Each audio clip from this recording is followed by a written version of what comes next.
नमस्कार बच्चों, संस्कृत कालांश में आपका स्वागत है। आज हम सप्तम पाठ सौहार्दम प्रकृति शोभा, जिसे हमने पिछले 3 कालांशों में विस्तार पूर्वक पढ़ा, आपको व्याकरण भाग समझाया गया। आज उसका अभ्यास कार्य आरंभ करते हैं। अभ्यास कार्य आरंभ करने से पहले आपको फिर से अच्छे से बता दूं कि आपको संवाद दिया जाएगा, उस पर आधारित प्रश्नों के उत्तर आपको लिखने होंगे संवाद को ध्यानपूर्वक पढ़ने के बाद। अब हम आज पूरे नाटक पर आधारित प्रश्नों के उत्तर जो है उन्हें करेंगे, उनका अभ्यास करेंगे। उनमें भी एक पद में उत्तर दीजिए, पूर्ण वाक्य में उत्तर दीजिए, प्रश्न निर्माण और वाच्य परिवर्तन। यह 4 प्रश्न प्रमुख हैं। इन 4 पर ही हम विशेष रूप से मैं आपको अभ्यास करवाने जा रही हूँ। शेष प्रश्न जो प्रत्यय से संबंधित वो आप साथ साथ कर चुके हैं। समास से संबंधित जो प्रश्न है उसे समास जब समझाया जाएगा तभी करवाया जाएगा। तो आज हम आरंभ करते हैं। एक पद में उत्तर दीजिए। सबसे पहले प्रश्न का क भाग आपके पास प्रश्न है, वनराज कई दुरवस्था प्राप्त, किनके द्वारा वो बुरी अवस्था को प्राप्त हो गया था। आप नाटक के आरंभ में देखते हैं कि शेर को पीड़ित कर रहे हैं बंदर। तो तुच्छ जीवई, वानरई भी लिख सकते हैं। तुच्छ जीवई, उसमें सभी प्राणी आ जाएंगे जो शेर को दुखी कर रहे हैं। तुच्छ जीवई वानरई। अगला है आपके पास ख भाग, का वातावरणम कर्कश ध्वनि ना आकुली क्रियते। कौन वातावरण को व्याकुल बेचैन बना रहा है? कर्कश ध्वनि किसकी थी? कौवे की। तो आपके पास का कह, इसका उत्तर क्या आएगा? का कह। ग भाग, काक चेष्टा विद्यार्थी कीदृश छात्रा। कौवे जैसी चेष्टा वाले विद्यार्थी को कैसा छात्र माना गया?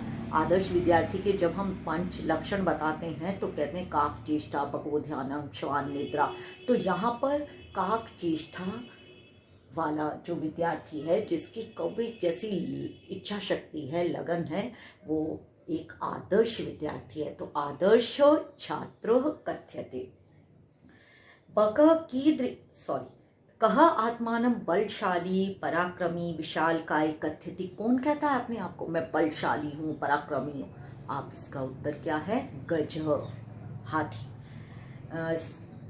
5वां प्रश्न, बक कीदृशान मीनान क्रूरतया भक्षति। कैसी मछलियों को? मीन शब्द संस्कृत में पुल्लिंग है, मीनान बालकानवत, पुल्लिंग बहुवचन द्वितीय विभक्ति, इसलिए उसका जो विशेषण है वराकान वो भी द्वितीय विभक्ति बहुवचन वराकान। कैसी मछलियों को खा जाता है बगुला? वराकान यानी कि दीन, बेचारी। मैं फिर से कहूंगी बेटा, यदि आपने पाठ को ध्यान से पढ़ा है तो आप प्रत्येक प्रश्न का उत्तर ढूंढने में समर्थ हैं।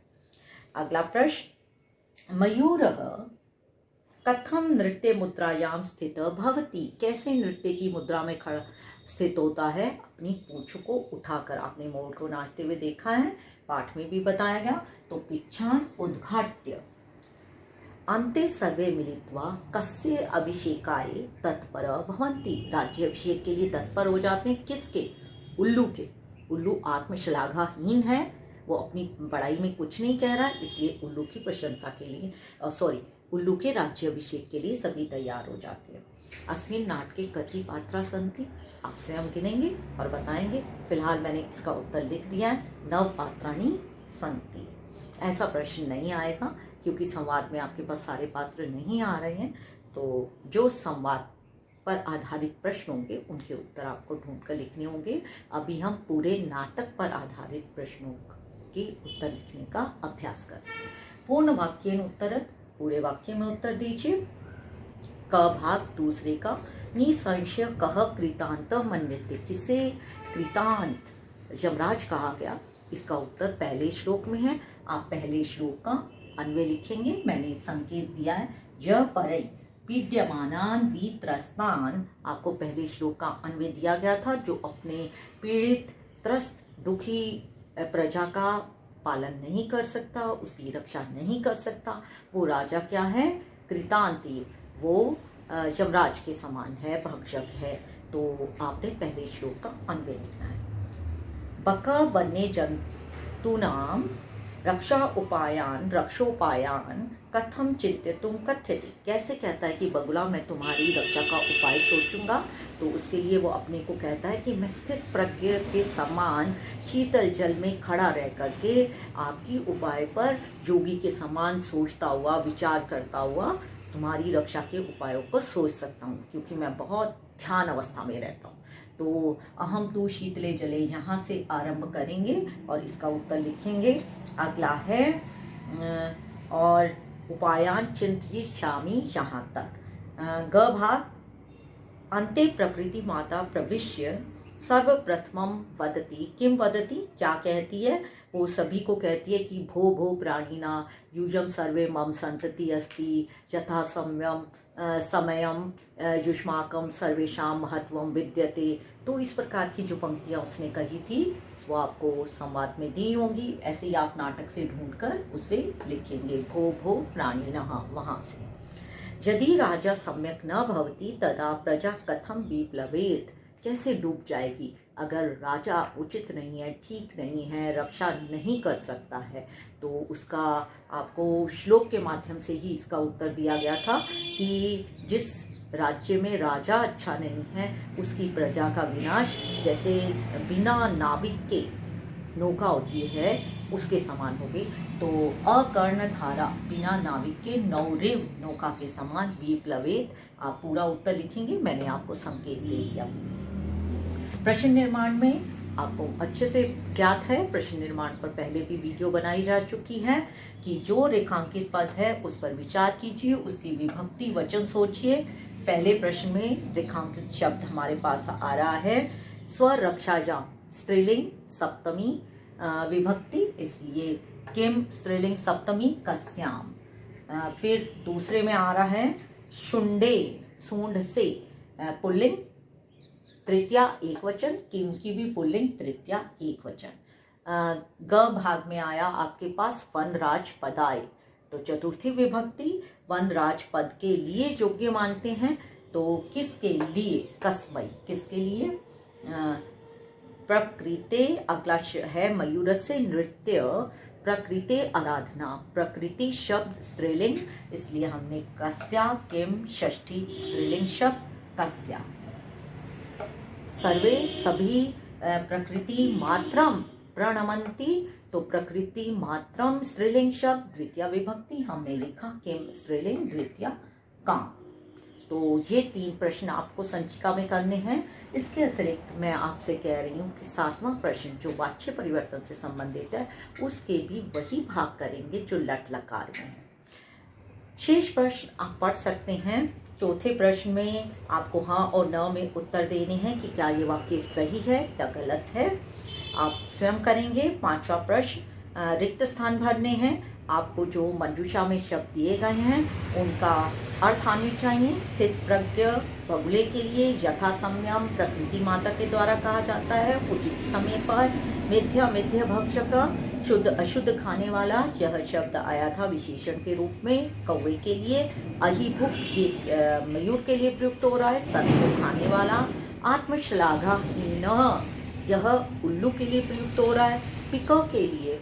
अब क्या है यहाँ पर वाक्य कि परभृत अपि कथ्यते, दूसरों के द्वारा पालन की जाने वाली, बचाई जाने वाली परभृत किसे कहा जाता है? जो दूसरे के द्वारा पाली गई है। तो पिकह, ये यहाँ ख भाग में आएगा पिकह, आप कर सकते हैं, स्वयं करेंगे। अगला प्रश्न वाच्य परिवर्तन, और वाच्य परिवर्तन से संबंधित मैंने 3 ही उत्तर आवश्यक समझती हूँ। इसके 3 भाग करने। पहले उदाहरण स्वरूप आपको दिया गया है क्रुद्ध सिंह इतस्ततः धावती गर्जती च, आप कर्मवाच्य में बदलेंगे। कर्तृपद में लगाएंगे कर्ता में तृतीया विभक्ति, क्रुद्धेन सिंहेन धाव्यते गर्जते। और कर्म इसमें नहीं है तो उसमें यदि कर्म होता तो हम उसमें द्वितीय लगाते। त्वया सत्यम कथितम, ये क्ता प्रत्यय का है, भूतकाल का है, इसे हम नहीं करेंगे। सिंह सर्व जंतून पृच्छति, सिंह सिंहेन सर्व जंतव। कर्म में कर्मवाच्य में कर्म में प्रथमा, कर्ता में तृतीया और क्रिया लट लकार में पृच्छ धातु ज जोड़ेंगे और ये बहुवचन है कर्म, इसलिए पृच्छन्ते। ग भाग देखिए, काकः पिकस्य संततिं पाल्यति। हम लिखेंगे काकः में तृतीया, काकेन पिकस्य संतति। यहाँ संतति में प्रथमा और लट लकार पाल्यते, संतति पाल्यते।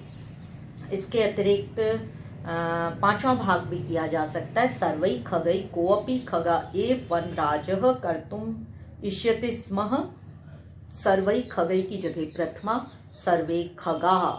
कोऽपि की जगह हम कमपि लिखेंगे, द्वितीया खगम एव वनराजम। कर्मवाच्य से कर्तृवाच्य में हम बदल रहे हैं, ये कर्मवाच्य में दिया हुआ है। कर्तुम इष्यते की जगह कर्तुम इच्छन्ति स्म।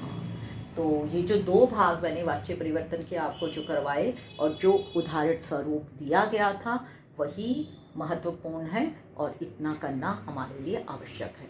समास से संबंधित प्रश्न समास कार्य करवाते हुए आपको करवाया जाएगा, क्योंकि व्याकरण में केवल समास हमें करना शेष है, तभी हम इस भाग को करेंगे। और प्रत्यय से संबंधित आपको पहले ही जो विशेष कार्य समझाया गया था उसमें करवाया जा चुका है। फिर भी देखना चाहते हैं, क्रुद्ध जमक त क्रुद्ध बनेगा, क्रुद्ध सिंह। तो ये आपके पास शब्द है क्रुद्ध सिंह, कृत प्रत्यय का क्रुद्ध शब्द बनेगा। इसके बाद आकृष्य आ जमा कृष धातु ल्यप प्रत्यय, सत्य प्रिय जमा तल प्रत्यय, पराक्रमी जैसे गुणिन के समान गुणी पराक्रम जमा इनी प्रत्यय, इनी प्रत्यय आप पराक्रम जमा इनी पराक्रमिन बन जाता है। तो इस श्रृणवन श्रु धातु क्षत्रिय प्रत्यय, कुर्दित्वा कूर्ध धातु त्व प्रत्यय। यहाँ आपका ये अभ्यास कार्य पूरा होता है। आपको करने हैं अपनी संचिका में पहला, दूसरा, तीसरा, पांचवा भी कर सकते हैं। और यह वाच्य परिवर्तन से संबंधित और प्रत्यय से संबंधित प्रश्न। इतना ही। अगले कालांश में नया पाठ आरंभ करेंगे और आप सभी स्वस्थ रहें। आज के लिए इतना ही।